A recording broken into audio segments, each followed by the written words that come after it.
Hey, good morning, everyone. Glenn Kellaway from the basement. It's Sunday morning, a day of reflection for me.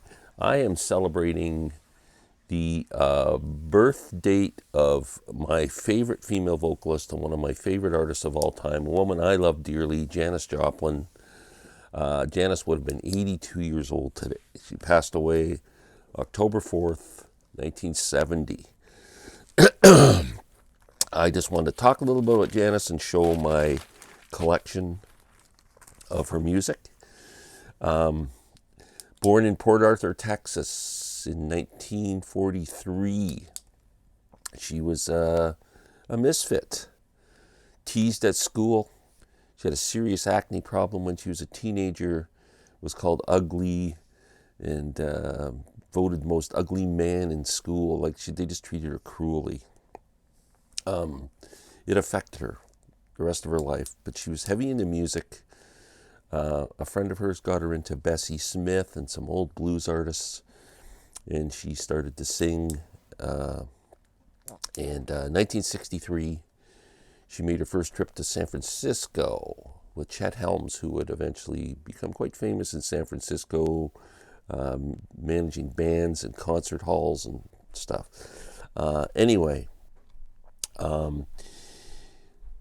She got there. She was basically doing some folk music and some old traditional blues stuff. Ended up befriending Jorma Kaukonen, who would eventually join Jefferson Airplane.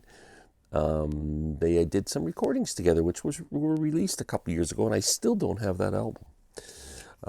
I think it's pretty raw stuff, not very polished. But anyway, Janis became a speed freak and went down to 88 pounds. She was just killing herself.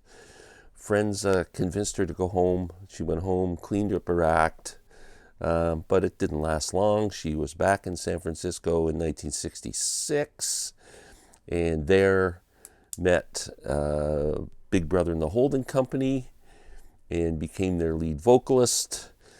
They performed at the Monterey Pop Festival, and that shot Janis Joplin into superstar status, that performance. If anybody has not seen Janis sing Ball and Chain at Monterey, you are missing probably the greatest live performance in history of music. Just electrifying. They made 2 albums together, Big Brother and the Holding Company, which are... Bear with me. I have this set here. Janis box set. Fantastic. And can be had very cheaply. Okay, let's get these out here. First, Big Brother and the Holding Company album with Down on Me on here's probably the best track on the album. Columbia label.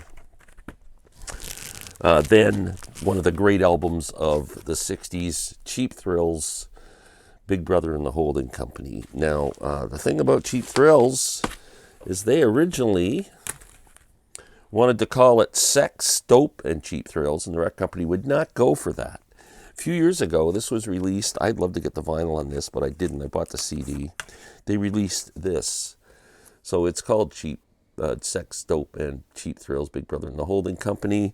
And it is all like the original studio outtakes and stuff. I think it's better than Cheap Thrills because they extend the solos. There's some really, really good stuff on this. If you're a fan of Cheap Thrills and you haven't heard this, you will love it. So there we go. Next, Big Brother, like I said, they released 2 albums. After that, Janis signs with Albert Grossman, famous for Dylan and Peter, Paul, and Mary and whoever else, Potter Blues Band, all the bands that he was part of. Wanted to make her a superstar, and what she already was to a point, but as a solo artist.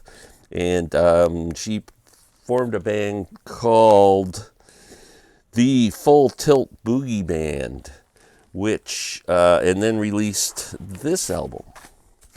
Got them old Cosmic Blues Again, Mama. Now, these guys were basically a rock soul review. Janis was a huge fan of Otis Redding, and if anybody's ever seen any performances of Otis, in concert. I mean, the man was just electrifying, and Janis inspired Janis's performance and the sound of her band. That's a great album. Beautiful song, beautiful album on here. My favorite songs. Try's great, the opening track. Her most beautiful vocal is a song called Little Girl Blue. If anybody thinks Janis can't sing, listen to that song. If that doesn't bring you to tears, nothing will. Continued with Full Tilt Boogie Band and played Woodstock and Festival Express, 1970. The Canadian tour on the train going across the country. Here's an artifact from that. Festival Express, 1970. That's an original artifact from the show that I attended in Toronto. This was called a rumper sticker. It's like a cloth sticker that you're supposed to stick on the ass of your jeans when you're at the festival. So that's kind of a prized possession for me, because this was a very historic event, and I was lucky enough to attend. Now, Janis was freaking absolutely electric at this show. She was just amazing. I will never forget the performance. I close my eyes. I can see her on the stage today. Incredible performance. Sadly, that was June 28th, I believe. 28th, 29th of June, 1970. I was 17 years old.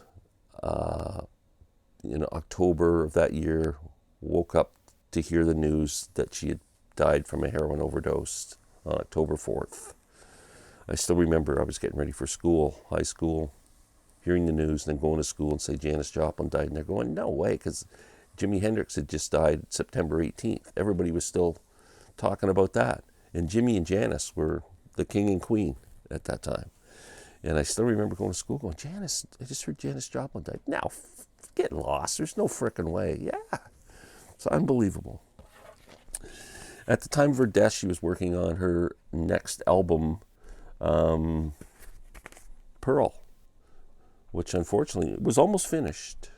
She was just working on the last track, Buried Alive in the Blues. Hadn't put her vocal on it yet, and they left it as an instrumental on this album. This has Bobby McGee on it, which was posthumously her number one hit for her. Chris Christopherson's great song, Me and Bobby McGee. Her and Chris Christopherson were lovers at one point. Move Over, Cry Baby. It's a freaking awesome album. Pearl, Janis's nickname, and my grandmother's name, Janis Joplin. What else have I got here? I got my Janis Funko Pop. Yeah, Janis is always with me. I've got this great book on Janis. I've read lots of books on Janis Joplin, and I was thinking, which one's the best one? This one I highly recommend. They're all good. Her sister wrote a book, and other people who've known her wrote books on her. This is the one I think I like the most. Holly George Warren, Janis Joplin, Her Life and Music. So if you're interested in reading about this amazing artist, I'd highly suggest you check out that book. What else have I got to show you here? I've got... Where'd it go? There it is, right here. Record Store Day in November, whenever that was. They released Big Brother and the Holding Company, featuring Janis Joplin. Detroit, Michigan, at the Grande Ballroom, March 2nd, 1968. Columbia label. There's an insert that the record came in that I want to frame, and I just haven't gotten around to getting a frame for it yet, but it's definitely getting framed. I love that frickin' picture. Just absolutely incredible. Oh, what else can I say about Janis? They also released the Bear Sonic Journals, which I've talked about before. Bear, Stanley Owsley, was a sound man and kept all his soundboard recordings from all these great concerts, and they've released a whole ton of them. And one of them was Big Brother and the Holding Company, live at the Carousel Ballroom, 1968. I also have Janis in concert, which includes some of the songs from the show that I saw.